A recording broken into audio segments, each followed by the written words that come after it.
Hello everybody, welcome to another video. Today I'm here to show you guys how I cut my grasses in my agroforestry plots, and this technique will be really perfect for anybody working on small to mid-scale areas. Whenever you have your hay to cut, you can see here in parts where I've already cut the grasses that they stay really nicely organized. They don't stay shredded, and it has really nice clean cut on the grasses, so you have a good response from them. And also, since the cut hay is so nicely organized, it then becomes really easy to apply either to your tree rows, to your fruit trees, to take away to compost, to feed animals if you have some. Anything that you like doing with your hay or with your grass cuttings becomes really nice and easy to do. So I've got this set up just like last time, with the drone up top and the GoPro on my head, so that you have the 2 points of view, like from my side as well as from the drone. And this time I'm also gonna bring in some other clips to illustrate a bit better the before and after of the work that I'm doing here. After cutting the grasses, I'm also going to prune the trees and apply the grasses back to the tree rows. Second time I'm cutting the grasses this season. It's actually a seeded cover crop, mix of oats, ryegrass, triticale, it's like a wheat spelt hybrid, I think. It's got vetch in there, it's got clover, lupins, fava beans, had some mustard, but since this is the second cut, during the first cut most of those didn't make it back. And yeah, the tool I'm using is my trusted old brush cutter. I'm just gonna put the harness on already, and any brush cutter will work for this. It needs to have like some decent power, I suppose, to be able to move through the grasses easily. And the thing that's really important here for this technique is that you've got this blade on it. It's kind of a saw blade, circular saw blade. Stihl, this company that makes this brush cutter, they call it I think grass cutting blade, which yeah, that's why you use it for this. And you want to set it up on your harness based on your body size, so that pretty much when you're just comfortably standing, the blade is just sitting flat on the ground, so that you don't have to like bend or like move in some strange posture to get this thing to cut. And pretty much afterwards we're just going to be swinging it back and forth, kind of like you do with a scythe, just that the movement, is a bit different than with the scythe. And after every swing in each direction, you just take a little step, and because the blade is spinning to the left, it will always organize all the material to the left for you. And I'm just going to demonstrate this here on this mulberry tree, which it's really nice to do on these kind of tree islands as well, because there you see that the grasses are all organized in lines, and here I'm gonna cut it and it's all gonna stay organized there towards the fruit tree. So yeah, I'm gonna put on the headphones and show you guys.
So you can see that just like this, I've been able to efficiently and easily cut all these grasses, and that they're already pretty much organized here on the fruit tree. I'm just gonna give them a bit of a shake up and place them here, because I've got this grapevine and this thornless blackberry planted below this mulberry tree. So I'm just gonna put this here a bit nicer, making sure that my plants are not covered, and gathering any material that might be spread around here still. But you see there's pretty much nothing, and just like that it's done. And yeah, so I'm gonna get into cutting the grasses on that row, and you'll see that that also goes really quite fast. I suppose I need like 5 to 7 minutes for doing one of these lines. And yeah, let's get to it.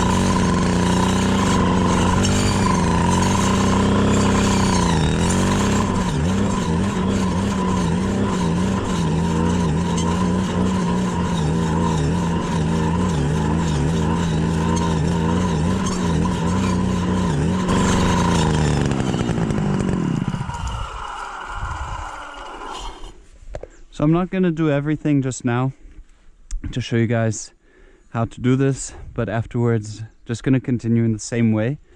And I always start with the tree row to my right side, because I want to organize the grasses towards the center of the path, so that then I can still go in and do weeding on the tree row if it's necessary, that I can do the pruning and do some touch up, like anything that's necessary to do there on the tree row before putting the grasses there. So I really like to concentrate the organic material of the grass cuttings first here on the in-between row.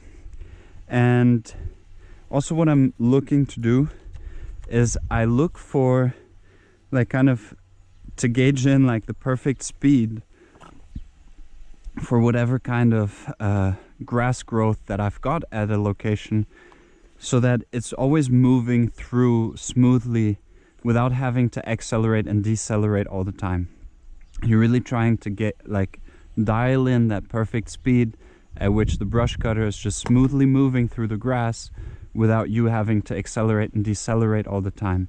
So you just like get it on cruise control on that perfect level, and you just keep going. And yeah, so pretty much after I'll have cut this row all the way down from the right side, I'll turn myself around, and it will be everything just like this here that you see, with the grasses cut up against the grasses, like the cut grasses organized against the grasses that are not cut yet. And I'm just gonna do like a quick turnaround here and do the rest of this row to show you just how I do it then, because I'm not gonna do everything now for the purpose of this video. I mean, I can still do it and do like a little bit of a time lapse of that, but I want to show you first how this is, how I do this. And so pretty much I've got these grasses up against there now, and I'm gonna come around and cut again with the tree row on my right side, going towards the center and moving all those grasses that I'm cutting again towards the center. And as I'm swinging, I'm gonna move the blade underneath the grasses that are still that are already cut, so that I also cut anything that they would have fallen upon. And one other thing that's important is when you start, like as you're working, you're just trying to get like these smooth swinging motions without moving the machine up and down. So you're always like just trying to also get like this perfect height depending on the cover crop that you have where you want to cut it. And I'm like really trying to leave 3 to 5 centimeters of the plants after cutting so that they resprout really strongly. And yeah, so I'm just gonna do this last bit here, and then afterwards I'll do the rest for the time lapse.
And you see that just like that, all the grasses have been cut in this section here, and all the hay, the grass clippings, organized there to the center, and you get these really nice, beautiful, long pieces of straw. Nothing is shredded, it's just one clean cut on the bottom. I'm not passing the machine 2 times on the same spot ever. I just pass, move forward, pass, move forward. And like this, you're having really low impact on the cover crop and allowing it to resprout really effectively. Like this here in front of me where I cut now at the mulberry tree, that's been cut 4 weeks ago. So just this here is like 4 weeks of growth. And I mean, we're having marvelous year here. We had like past 4 weeks, lots and lots of rain, and it's really grown a lot. But yeah, and this is the last time I cut this cover crop in here. It's the same age as out here. I cut last time in mid-January, so about 8 to 9 weeks ago, I think. Yeah, so I'm just gonna cut the rest of it to make a little time lapse. And what's also interesting to see is it's like just a really rhythmic, repetitive motion that you're doing. And if you've got this set up right, you're really not forcing your body to do anything. The thing is kind of like swinging like a pendulum, and as it's swinging, your feet are doing like these little baby steps, and that's just all that's really happening. And you can see that where I was working and walking, there's like these 2 perfect lines of where my feet were walking. It's just like when somebody's using a scythe. And yeah, so I'm just gonna get the rest of this done for the time lapse. And thank you guys for tuning in. I'm gonna check out already for those of you still wanting to watch the time lapse. I hope you enjoy. Drop some comments if you enjoyed this video, or if you have any questions, I'll get back to you on those. And yeah, happy planting and happy agroforestry management.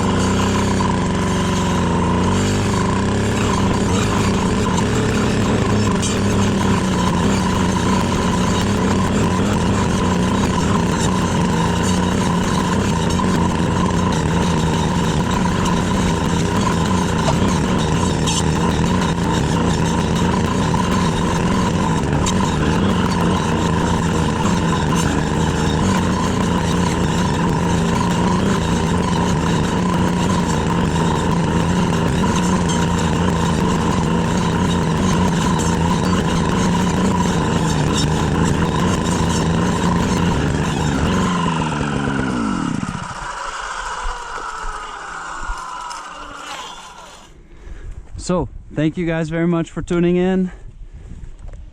For those of you still here, I love you. I'm gonna put in some more clips now of the before and after grass cutting of the whole entire field, and then also some clips of how it's gonna look after I pruned all of this. This field is now actually 2.5 years old. It was never irrigated up until recently, when I installed a sprinkler system to strengthen the cover crops whenever there was no rain. And my further plan is actually now to prune these Tagasaste trees radically. It will be the second time as well this season. They've been pruned the first time in their life now in November during my agroforestry workshop with the students. And then afterwards I want to put sauce tomatoes here on the center of the, like where I have the cover crops now, and that's also why I'm going to use some of these hay to make compost, and also the clippings of the Tagasaste I'm going to wood chip and make into compost to then use here on the tomatoes.